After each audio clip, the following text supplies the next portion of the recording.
Hello everyone, আজকে আপনাদেরকে একটা নতুন প্রোডাক্ট দেখে। এটা হলো একটা মিনি ইলেকট্রিক সিলার যেটা আসলেই কাজ করে। এই প্রোডাক্টটি হলো হ্যান্ডিবোনের, যা কিনা শুধু আমেরিকার মার্কেটে পাওয়া যাচ্ছে। আর হ্যান্ডিবোন হলো হ্যান্ডিপার্কের একটা sub brand.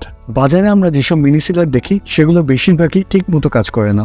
Compare to those products, এটা প্যাকেট বা যে কোনো প্লাস্টিক পারফেক্টলি সিল করতে পারে। এই প্রোডাক্টটি দিয়ে আপনি শুধু প্যাকেট সিলই করতে পারবেন তা নয়, এটাকে আপনি প্যাকেট কাটার হিসেবে ব্যবহার করতে পারবেন। ইজিলি আপনি মশলার প্যাকেট, চানাচুরের প্যাকেট, মিল্ক পাউডার প্যাকেট বা যে কোনো প্যাকেট সিল করতে পারবেন। মিনি সিলারটি রিচার্জেবল হওয়াতে আপনার আলাদা কোনো ব্যাটারি কিনতে বা ব্যবহার করতে হবে না। চার্জ শেষ হয়ে গেলে ইউএসবি কেবল দিয়ে ইজিলি চার্জ দিতে পারবেন। এই মিনি সিলারটিতে high quality control circuit, heating element এবং টেফলন টেপ ইউজ করা হয়েছে, সো প্রোডাক্টটি বেশ কার্যকরী এবং টেকসই। মিনি সিলারটি ডাইমেনশন হলো length 4 inch, width 1.25 inch and height 1 inch. আমাদের প্রতিটা প্রোডাক্টটি performance test, sealing test, cutting test, charging test and other quality test passed. And I believe এই প্রোডাক্টটি আপনার বাসার জন্য বেশ দরকারি। সো প্রোডাক্টটি অর্ডার করতে এখনই অর্ডার নাও বাটনে ক্লিক করুন বা আমাদের ওয়েবসাইটে ভিজিট করুন।